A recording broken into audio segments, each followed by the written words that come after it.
awesome. Welcome to the Life and Recovery Podcast. My name is Mark Schmallen, and we have... I am Elise. I'm Miranda. How's it going, guys? Glad you're here today. So, for anybody who's not... This is Abby. Aw, we have a puppy. We have 3.5 people on this podcast. Well, 3 people and a puppy. So, anybody who doesn't know, this is just a conversation about life and recovery from different perspectives. And what we're trying to figure out how to do things differently. And, the kind of cool part about talking with others, you get different perspectives and different takes. There's no wrong answers here, and it's just how to, look at things differently and take a different perspective at what we're doing, so we can actually take a different perspective, I guess, for lack of a better way of saying it. So, what's going on with you guys lately? Any ideas or topics that's been going through your head? Yes.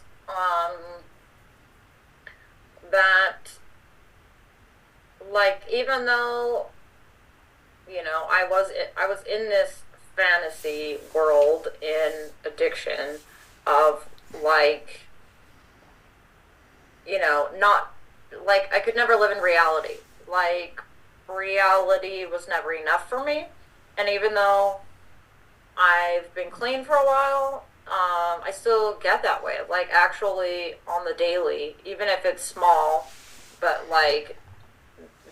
basically, oh my God, how can I deal with that piece of reality? Why isn't it better? Why isn't it this way? And then it can throw off, my routine. Mm-hmm. Okay, so the idea of what you want not lining up with the reality of the situation? Fuck yeah. Or your fantasy of what you want it to be not lining up with... Did you say fantasy earlier? I'm not trying to put words in your mouth, but... Yeah. That the fantasy of the reality of my life is not lining up with the reality of the situation? Mm-hmm. Okay, well... Miranda's also nodding her head. Is that something you experienced, Miranda? Yeah, I think the further I get from reality, the more my reality stops matching the fantasy. The further you get from your reality, the more it stops matching your fantasy. Okay. So, I guess I have a question. I know fantasy is obviously easier to live in, but what's hard about the reality of life that we keep seeking out a fantasy that's so contrarian to the way that we're living? What's the draw to the fantasy, I guess, for lack of a better way of saying it? I think it's hard to... I think life is full of challenges and disappointments, and it's hard to face them sometimes. And as much as we want to keep, as much as I want to keep a positive attitude, and I'm learning, and that's the purpose of this, my mind is telling me that, but my body is telling me something completely different. So I'm in conflict inside of myself. Okay. So, are you saying the same thing, Elise? I mean, I think there is. Go ahead. Yeah, I was thinking, you hear a lot the body doesn't lie. Mm-hmm. It's always picking up on stuff and telling you how you're really feeling, no matter what your head says. And I guess, it can be a helpful thing when I can almost, trick myself into a better perspective, which I would say is, gratitude or something, right? Of being okay, let's, take a more positive perspective or something like that to get me out of that place. But I still, I definitely feel the overwhelm and stuff like that in my body as well. Fuck, how do I stay awake? My body is so fatigued, and even I have plenty of rest. That won't be it. Or muscle tension, or my chest is heavy. It makes it difficult to do simple, or what should be simple tasks, like let me just like sit at the computer and do another hour of work, which maybe for like some human beings like so simple, and for me it's really hard. Okay. So, I mean, you guys just said a lot of things that were kind of interesting to take apart or unpack. You know, like, I think there's a big piece of this. Like, we spent so long basically using is living in an alternative reality constantly. I don't want to feel this. I don't want my body to be this way. I want to have more energy. I don't want to deal with depression or loneliness or anxiety or any reason that you used. So I create this alternative reality or perception, or I numb everything away through using.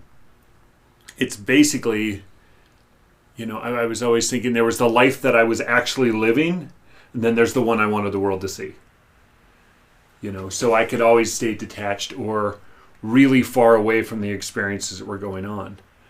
You know, and then how that, you know, it's almost like we're creating this fantasy reality that I can get rid of all the negative sides of using and keep the fantasy realities of what I created. Like, get rid of the crappy parts and keep the good parts. Oh yeah. But that unfortunately that's never the reality of the situation. You know, I have to live in the fact of reality. Like, you know, I was a tweaker forever because, you know, I could do all things at all the time. Well, at least for the first month. The next 20 years were a little bit downhill from that. But, you know, it did give me this sense of, you know, that I felt amazing. I could do all things, like this Superman type complex. Like I could do all the things all the time. And I think most addictions have some root in it makes you feel a way that you want to feel. I mean, that's, or makes you feel less of something. You know, I remember you talking about, I use this to feel more of that. I feel this to use less of that. You know, it's like you're trying to... Emotional control, yeah. Yeah, tweak or have emotional control. I only want to feel this at this time. Yeah. I don't want to feel this at this time. I want to go to sleep here. I want to wake up here. Yeah, up, down. Yeah. Turn around. All of these pieces. So it's like I'm trying to pull some of the reality of my old life into today. You know, and I know a lot of, like, don't get me wrong, it's not bad to dream, but like, where does dreaming or aspiring for something divert from an actual illusion in my life? Like, you know, we have a tool in one of the books called The Double Life, and it's just, you know, like talking about, you know, how good we are at creating alternative realities. You know, like I was talking about a second ago, there was the life that I lived, which was, you know, hustling and using and doing all those things and avoiding my family and bullshit. And then there's the world that I tried to show everybody. You know? And so it's kind of like this illusionary world that I tried to create, and I think we're all pretty good at like falling into the illusion that nobody else knows. Did you guys ever have the experience of like, nobody knows I'm an addict, it's just me. I'm fooling the world. When actually, Yes. When the practical reality is everybody knew. You know, the only person it was an illusion to was us. So, you know, thinking about, you know, hiding in like fantasies. Why do we do this? What's the benefit of living in this alternative fantasy reality? Like, what's the benefit of it for you guys? Like, at first it feels good. At first it's like using, right? It's like, if I can pretend I'm in a fantasy, I will essentially feel high. Like, I will feel good. Mm-hmm. And then, like, when something gets in the way, like, some little piece of reality has to, like, butt its head in, all rude, it, like, drops the high. And then I'm, like, irritated. Wait, you're fucking up my illusion, and I can't live in this, right? Yeah. All right. Miranda, what's the benefit of the fantasy part for you?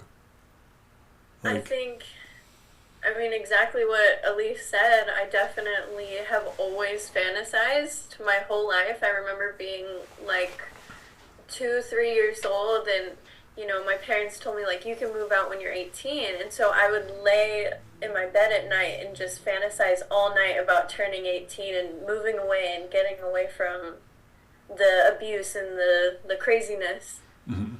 And then what happened when you actually did? It's been, I'm 23 and I just moved out of my parents' place probably like 3 years ago. And that was just my ultimate goal. Like, I was going to find a way to live on my own no matter what it took. And it's been rough. I mean, I've been, like, running up credit cards and, like, you know, and I'll even have this fantasy when I'm, like using my credit card. I'll go in the store and I'll be like, yeah, like, you know, with my wallet, I'm so, like, I have all this money. And it's like, no, you don't have, that's not there. That's not real. I'll pay this back somehow. Somehow this will magically get made right. I'll figure it out later, and that's like my fantasy is like putting it off. Yeah, or like procrastination, which is exactly like using, you know. I have all this stress. I don't know, I gotta deal with all this stuff. I'll do it tomorrow. Whew, I'm instantly free. Until tomorrow comes, and then it's worse. Yeah. You know, it's the reality. So, you know, somebody asked me this question a while ago, and I was thinking about this. Which kind of has to do with what you guys are talking about. But if you could have the life you wanted, what's standing in your way? Fear and shame. Fear of? Fear of not succeeding. Why is that so scary? Because there's a part of me that tells me that I'm not good and I'm not going to amount to anything, so I don't want to validate that by being rejected or not succeeding. Okay, so the story you tell yourself is that, you know, I'm not ... fill in the blank. Yep. And instead of going out and taking a risk and seeing, could this actually happen, I'm probably going to fail anyway, so fuck it, let's just avoid the middleman and just, you know, deal with the failure now on my own, by myself, with nobody looking. So nobody else out there will validate the story I already tell myself? Yeah. Is that what you mean? Okay. Yep. And once you, like, if you try at something you've been dreaming about forever and you do fail, now you don't even have your fantasy anymore. Like, you don't have the reality and you don't have fantasy. Like, that's the really scary part for me, is like, sometimes I need the fantasy, which can be still healthy goals and dreams, but like, part of me is so afraid of going after it and failing, because like, if I fail at that, there ain't nothing left to motivate me to stay alive. Yeah, that's true. I think a lot of people do is like, when you can't, I mean, exactly what you just said. If I take a shot, and what if I fail? If I do, then I can't keep this illusion alive that maybe someday on some possible reality, that could be the situation. And you're just left with, a huge void. I think it's kind of like a lot of people that come into early recovery and they're just like, well, I ain't gonna stay clean forever, so fuck it. Maybe I should just go use now and just get it out of the way, because I know it's not gonna work anyway. Or I'm waiting for the other shoe to drop idea. Or the self-sabotage idea. What is self-sabotage, in your opinions? What is that? Miranda, what's self-sabotage? I think for me, self-sabotage is believing myself and validating it through my actions, and those beliefs are typically really negative and aren't helpful to my life at all. Okay, so it's believing the negative narratives that I tell myself. Okay. Lise, what does it do? What does it literally mean to self-sabotage? Sounds exciting. Well, everybody's done it, so. Yeah, chaos. Yeah. that there's a lot of that within me that sound like it sounds fun to like shake things up. And I think that's because there's fear of the mundane. So like I really don't care if like I destroy something in my life as long as there's some excitement, you know, and that has a lot to do with the fantasizing for me, because like I love dancing. Some of my dreams and goals are around dancing. I will realize that something that I have to do to get better is like literally sit in front of the mirror and just like practice popping my wrist over and over, and I'm like, oh my god, there's no way I can do this for 2 minutes. I'm so bored. It's the same thing. It's over and over. It's the same thing, and I'm gonna have to do this tomorrow morning. The work that it takes to actually achieve certain goals and dreams, I get terrified that I can't stay there, that I can't stay in that place of just like, it's this simple, this is your life right here. Yeah, for the moment. You know, in thinking about, you know, like why would we self-sabotage ourselves? I mean, I'm thinking about this now, is like, if this is all it is, like I was talking to somebody a while ago, this is all my recovery is going to be, well, you can have it. You know, it'd been a few months down the road and things weren't that great. And, you know, it was really, like, it was all it was right now. You know, but I was trying to think, like, what, when we start to, you know, self-sabotage to me is me fucking my own shit up. It's taking an active, conscious role to just go fuck things up. Now, why would you, if you step back and zoom the lens out in your own life and be like, well, why would you fuck your own shit up? That's stupid. Why would you ever do that? Sorry. No, go ahead. What were you going to say? It's like when you come home after work and you've been wearing these tight pants all day and you unbutton it and it just all comes down. You're like, yeah. So the relief and pressure of what, the unknown? I think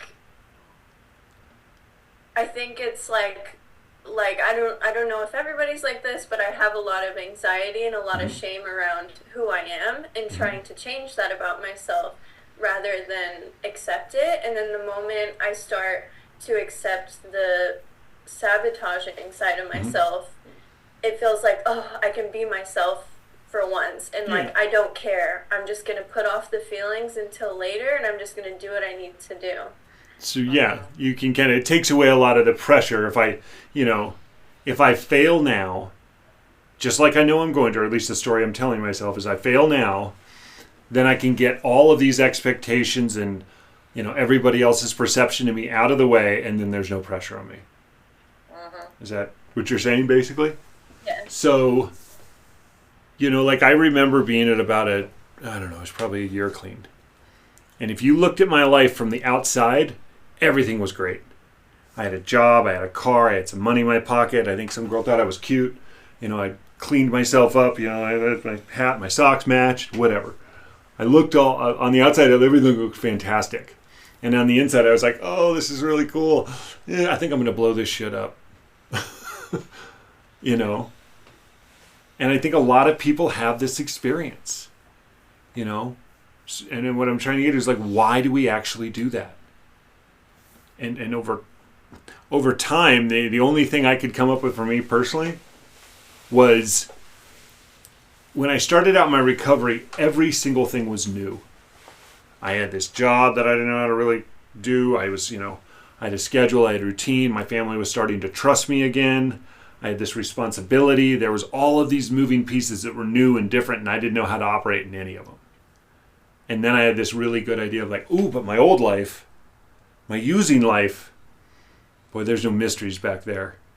I know how every single thing works. I know how to operate. I know everybody that's there. I know how to perform. There's no expectations. There's no anything. And so started gravitating back towards the life that I was once living. You know, have you guys found yourself thinking in that way at all? Or moving back towards that? And what I hear in that a lot is like confidence, right? Like the more you do something, more confident and comfortable and you are with it, like there is less stress. And so like I think everyone got pretty good at using until they got into recovery. Like, it was a skill. We practiced it. We were good at it. Therefore, we were confident in our ability to do it. Yeah. You know? And recovery is like, it's also that way. But I think there are layers to it as well. So, yeah, I don't, like, the areas that were really stressful and had a lot of pressure for me in the beginning of recovery aren't anymore. Such as? Like what? Socializing. Like, this is crazy, but, because this is already, like, ending my 6th year of being clean, of, like, I was spending time with friends in a big group around Thanksgiving, and I'm looking around the room and I'm like, I am so comfortable here. Like, I was like, I could talk, I could not talk. I don't feel anxious about what I need to say or not say. I'm not restless. I don't have to be anywhere. I don't feel the need to escape. I could leave if I wanted to, could stay if I wanted to. And I was, like, just overcome by that observation, because that has never been me. And it has taken a long time for me to get there in my recovery. Like, going out to eat after meeting with people, it's like, oh my God, I've been sitting here for 3 seconds. Get me out of here. I'm crawling out of my skin. I don't know what to say. Like, everything I say, it makes me feel shaky. I don't even want to sit. I need to move around. I hate talking, just constant like that. Yeah. And so I've definitely, sitting through that and practicing it, I have become more confident and comfortable. And just us talking about this makes me realize, like, the goals that I have now, because recovery isn't just about staying the same. It is about, you bump up the goal, and then the thing is new and scary and uncomfortable again, and requires practice again. So if you had to name the top 3 things that helped you get to that level of comfort, what are they? My 7th step. Okay. I work in recovery, which for me, it looks like putting principles over things that I struggle with. And a big one for me was courage.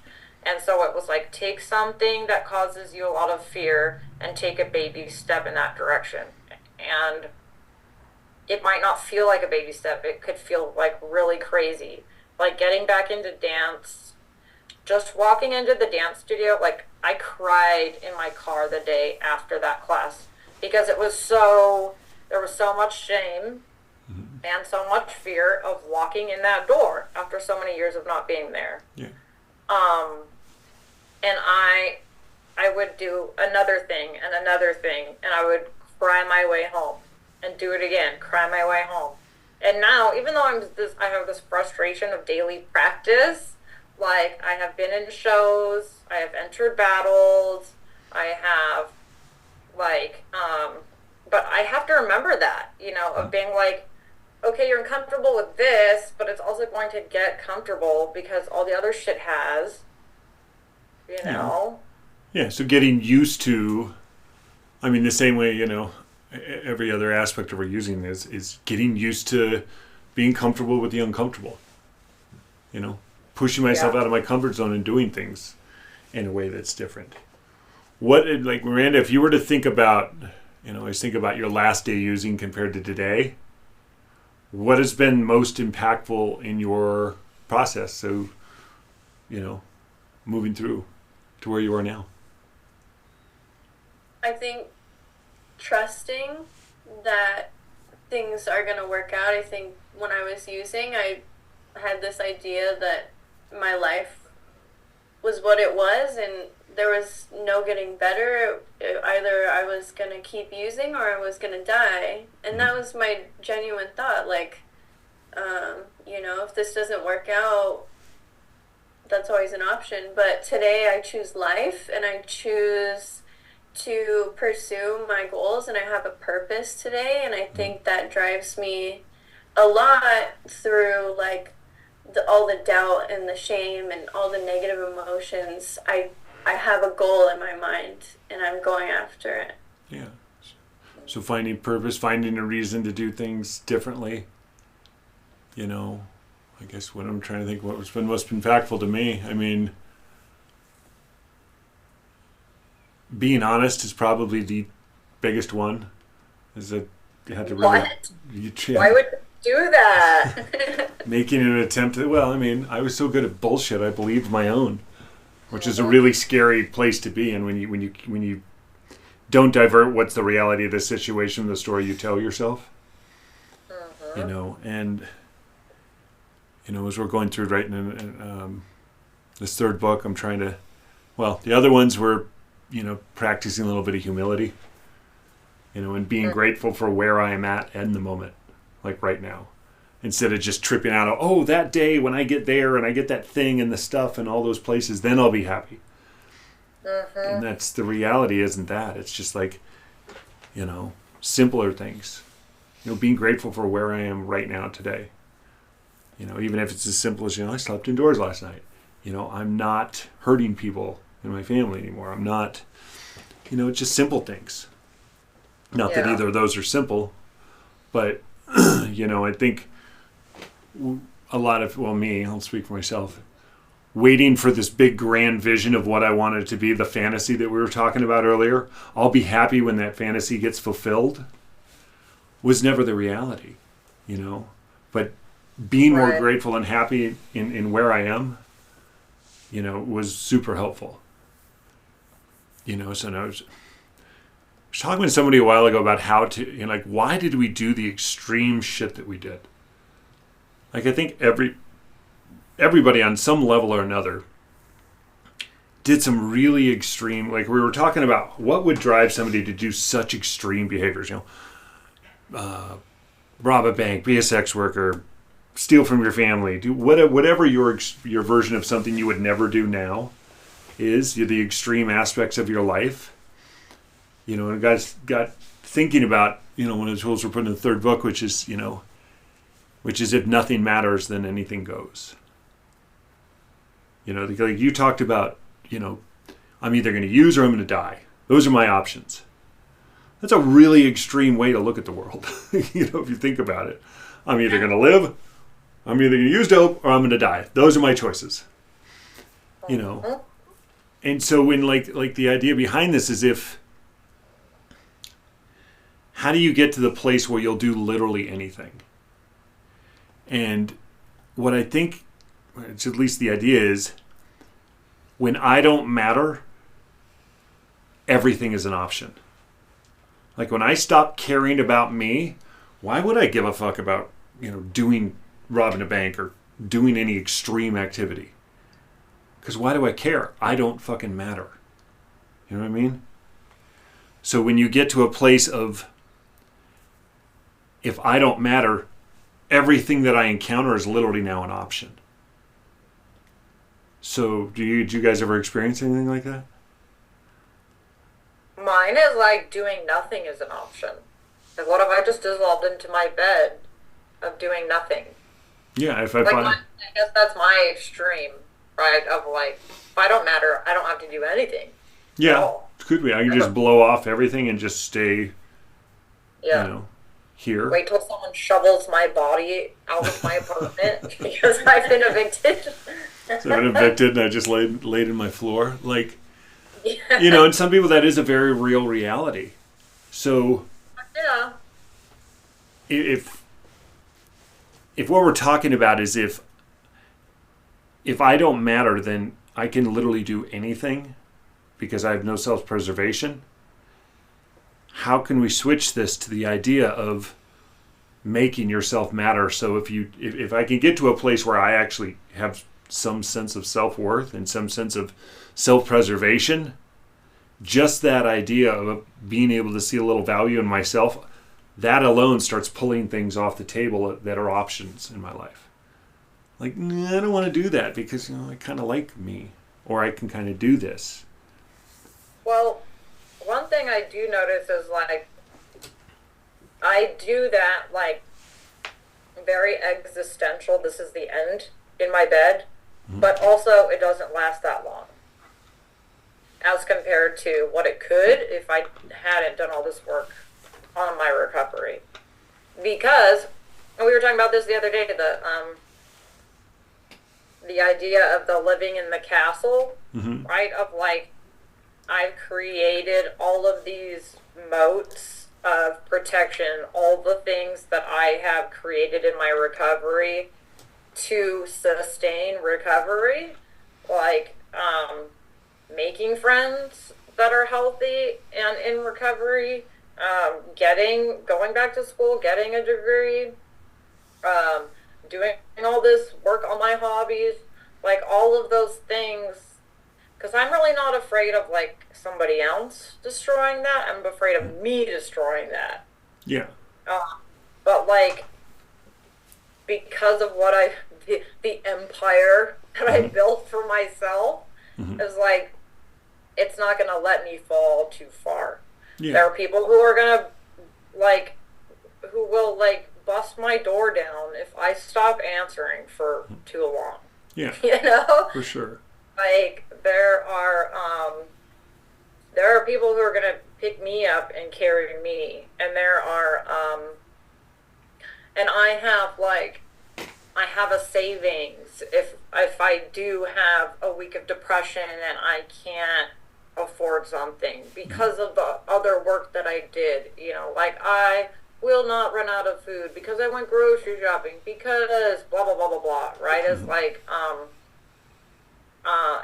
the like, this is the end doesn't last as long for me, and like I don't, even if I want to fall, I don't have that far to fall because of my foundation is going to keep me from going that route. Totally. So the like, Miranda, I'll give you some context where we were just talking about. Like, we forget sometimes not everybody knows these tools, but the idea of living in the castle is like, if you were to think about your recovery as this precious little gift that you're trying to keep safe, like this very delicate, very tenuous. When I first started out, it was it's very, very fragile, essentially. So if you were to think about like a castle, if you wanted to have your recovery safe and you had it in a castle, it's got all these different layers of protection towards what it would be like. If you think of a little castle back in the day, they had the really high walls and the drawbridge and, you know, the little thing where the guys shoot the arrows from the top, and then the moats of security around it. So we were trying to think is, what moats of security can you create in your own life that can keep your recovery safe? So, Miranda, I was trying to think as we ask, like, what are some things that you have that help keep your recovery protected, you know? Yeah, I think what makes therapy and 12-step groups so effective is building an authentic relationship with another human being, and then learning from that and being able to build that authentic relationship with myself, like you said, the honesty and the humility, and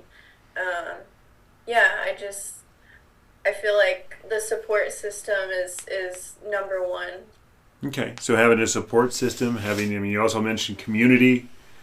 You also had people that were close to you. What are other things? I mean, if you think about, like, the moat around a castle is designed to keep you safe, keep people from getting at you. So if we're thinking about, you know, all the people, the less than good influences on my life, you know, a lot of the places I used to hang out, how many moats of security can I get around me to keep me safe, or to keep me protected as much as possible? So you had community, you had people that are close to you. You talked about a counselor and a therapist that can help. You know, what are some other things in your recovery that have helped you to date, that you know, I don't know, keep you a little bit more aware of what you're doing? I think like the routines and practices, because I mean, I look at a cup after I use it and I'm like, I really am gonna have to wash cups for the rest of my life. Yeah. And I'm like, this is insane. So I think, you know, having that gratitude and that's what we learn in 12-step programs is, you know, we need open-mindedness, honesty, and willingness, and to have that willingness to just wash the cup, because I'm grateful that I even can have a cup today. Like, that's, that's a lot more than a lot of people are able to accomplish. So, yeah, and I love listening to people and what they have to say about what works for them, the open-mindedness. Yeah. And the honesty. I don't think I ever realized I had a problem with denial until, and that just leaves me so vulnerable, because everybody can see, when I'm in denial, everybody but me can see it. Yeah.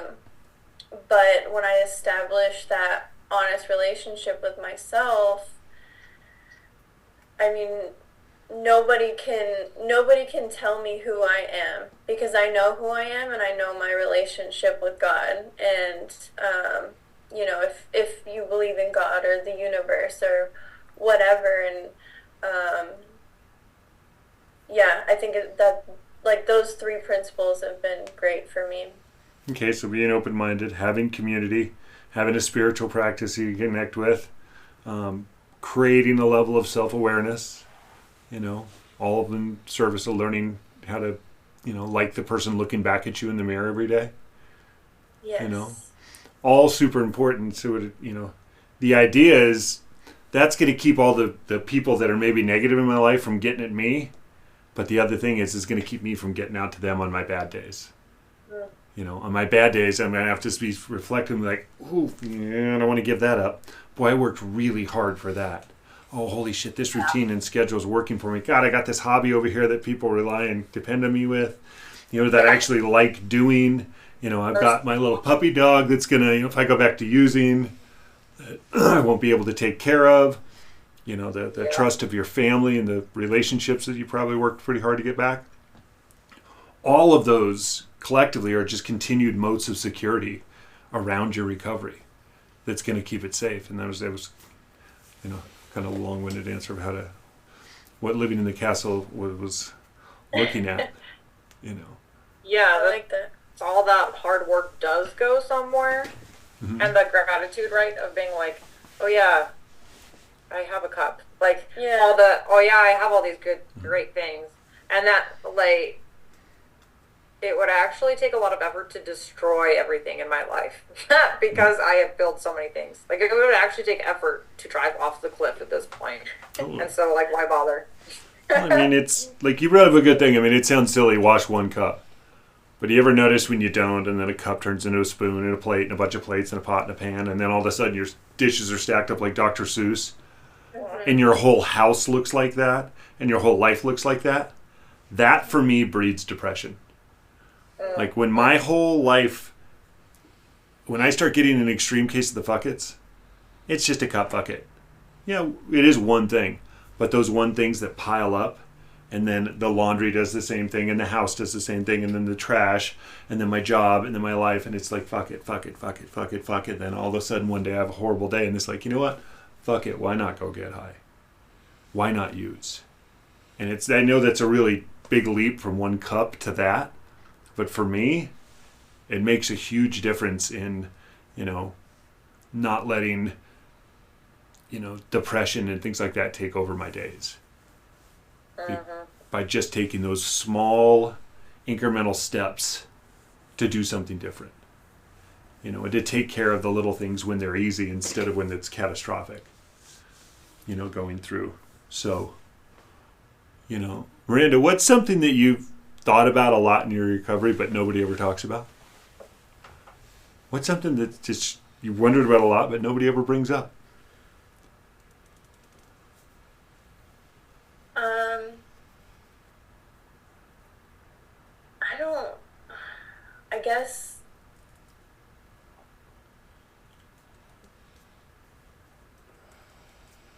I guess just this could just be me, but I just feel like people's experience with God and like how that works for them, because I mean, when I first came in, I thought, like, I was supposed to buy like crystals and have like a spiritual routine, and I was supposed to get like a cool outfit for it. I didn't really know, I didn't understand what that meant, because I have never been able to really connect with people very well. I have a mental illness, borderline personality disorder, and it makes it really hard to feel connection in general. And so I just couldn't understand how you even, like, why do I have to get down and pray on my knees? Like, they say, just do it and you'll feel better. But I never felt better after praying. I never felt better because I didn't understand why I was doing it. Yeah. Okay. Straight to the deep end. I like this. This is good. Now, by the way, I'm going to preface this. I'm not saying that I have the answer to this by any means, or anybody here. We're just different people talking from different perspectives. I'm going to agree with you. This was one of the things that when I first started my recovery, that, especially when you go to some recovery groups, that there's God all over everything, and you need to understand what that is and what a higher power's role in your life is. And I was like, I don't understand any of this shit. And I had had a very bad taste from the way I grew up religiously. Like, I just had not had that. And my struggle was, and I don't know if this is similar to what you had, is like, I was told all these things. You need to get in touch with a higher power. You need to get all these things to work in your life. I was like, I don't fucking know what any of that shit means. How do I do this? And I really struggled with this for a long time, because I didn't want to half-ass this like I had everything else in my life. And I ended up going to this old-timer who was, and this is just my own experience, but I went to this old-timer, like, dude, what do I do? I don't know how any of this shit works. How can I get this? And he's like, dude, just hold on. Slow down. Take the pressure off. Remember that, like, I was going to NA, and they were like, in NA, it's a spiritual program, not a religious one. And I was like, okay, great. What the hell does that mean? And I didn't know. So I looked it up. And basically the definition that I saw was, it's when I'm more concerned with my spirit or soul of what's going on inside of me than all the shiny, pretty things outside of me. It's more concerned with who and what I am, as opposed to material or other possessions. And I was like, oh, I can understand that. And my sponsor has a way of saying, he's like, find something that stirs your spirit. And I was like, okay, what's that? I was talking to somebody, I'm like, what is a power greater than yourself? One dude was like, well, the love I have for my son is way bigger than me. Like, we all have somebody, like, I know you love that little puppy that's in your lap immensely. That is a power greater than yourself. And then the other thing I noticed was, like, when I was living my old way of life, when I was doing shady shit, that when I did something shady, something shitty happened to me. I do something shady, something shitty would happen. I do something shady, something shitty would happen. And it dawned on me where I was like, what if I stop doing shady things? Will good things happen to me? And I'm like, I don't know, let's try. And it took a few months, but the more I started doing good things, the more good things started happening as a byproduct of my life. That's as close as I've come to date. But the cool part is, like, you ever heard of spiritual principles? Live by spiritual principles, all those things? I thought that meant that clouds would part and beams of light would come down and I'd be imparted with this amazing knowledge. But I don't think it is that. I think it's just, it's what I like in everybody else. It's gratitude and kindness and honesty and respect and integrity and loyalty and all of those things are great guides to live my life by. And the coolest part about that is, if I start living my life in alignment with the person that I want to be, it's almost like it puts guardrails on your life. You don't have to know where you're going, but it kind of keeps you in the lane. And that trajectory over time turns into something that at least for me, has taken my life to a place I couldn't have imagined on my own. So what is important to you? What are the parts of you that you're proud to say, this is me? And I'm asking you, Miranda, what are the things that, or Elise, what are the things that you are proud to say, yes, this is who I am as a person? What are beliefs that matter to you? Oh, like I'm funny as fuck. All right, yeah. So humor. Okay. What else? What are other things? Like core, like beliefs that you have that are just part of who you are.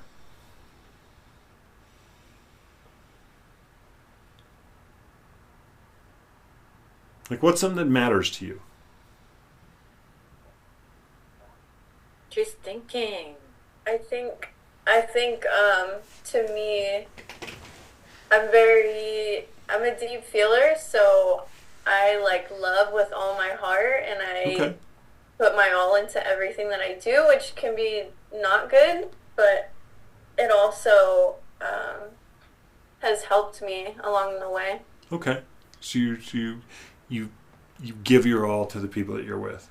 You kind of wear your heart on your sleeve, is the term goes. Yeah. Okay. What's something else that matters to you?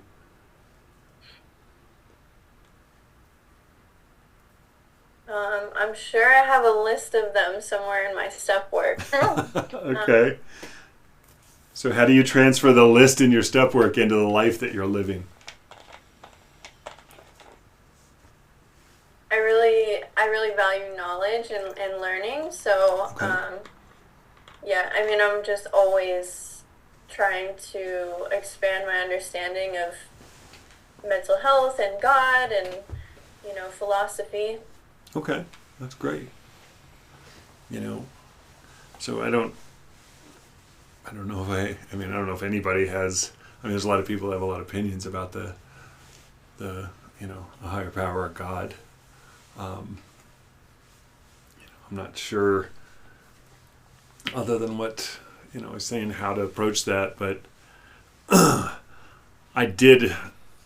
we were talking about last week about how do you outsource some of your knowledge to asking people that do have the things that you want? Like, how did you get there? What mattered to you? What were the important steps and, the inflection points that helped you get to a place where you were living the life you wanted to live? For people that do have what, that would check that box essentially for what you're saying, to come through with that. So. Yeah, exactly. I feel like that's kind of the mindset that I go into with like God and religion. Like when I say God, I don't mean like a Christian God or anything. I like to look into like different mythologies and how ancient people saw God versus now how we see God is really interesting, and it's really cool to see that there's this kind of like cohesive idea of what God has been throughout many cultures in history. Yeah. Then find one that, keep going and find one that works for you. Yeah.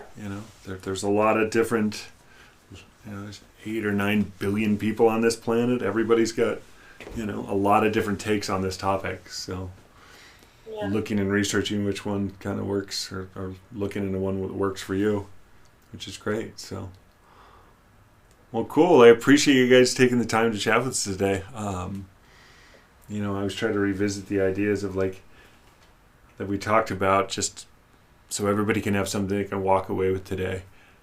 We talked about living in the castles, how to create moats of security around your recovery. How to separate the fantasy of my life from the reality that I want it to be. And not getting stuck in just the illusion and doing the small things to put in the work, even if it is just one cup.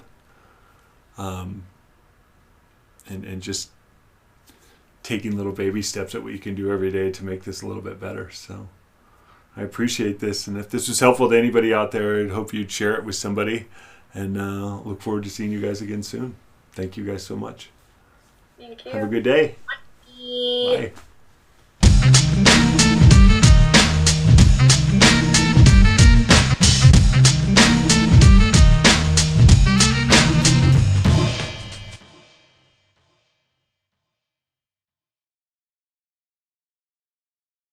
All information and other content supplied or communicated in or through this video is for general informational purposes only and does not or nor is intended to constitute legal or medical advice. Any viewer of this video should contact his or her own attorney, doctor, or other applicable advisor or practitioner to obtain legal, medical, or other applicable advice with respect to the accuracy, reliability, or potential application to such viewer of any matter discussed or portrayed in this video. Please do not act or refrain from acting in any way based on any information or content supplied or communicated in or through this video. The views expressed during this video are those of the individual presenters only and not those of Choice Recovery Path LLC or any of its customers, suppliers, or affiliates. Any liability with respect to actions taken or not taken by any viewer based on any information or content supplied or communicated in or through such video is hereby expressly disclaimed. All such information or content is expressly provided as is and free of any representation or warranty of any kind.